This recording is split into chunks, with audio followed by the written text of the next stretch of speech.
Hello, your malicious family. Welcome back again.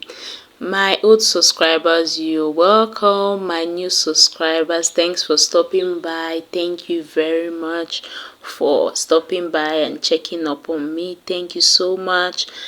Today we'll be making this beautiful gorgeous your malicious stew. You know, in my previous video where we fried the meat, I promised to drop an update on what we'll use the meat for, the beef that we fried earlier for. So this is the video of this stew, and trust me, it was delicious. So let's get right started. So in our pot, remember the oil, vegetable oil we use in frying the meat.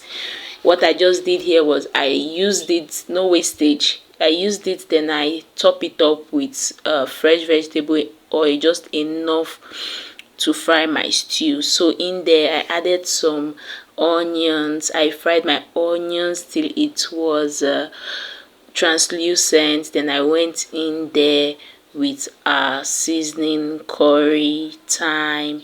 Then I also went in there with ginger and garlic paste. I added it. This particular process is the flavor building process of the stew. Then I went in there with the bay leaf. Then after that I went in with our tin tomato paste. Then I stirred. So the whole idea is to fry your stew. We are not just cooking the stew, we have to fry it. So make sure you stir so you don't end up with burnt offering. Then in here is my tomato pepper mix.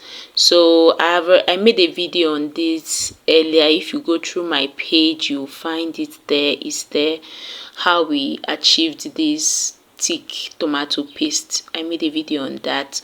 It's just a blend of spices. We still have some spices inside the tomato, so you might want to watch that video.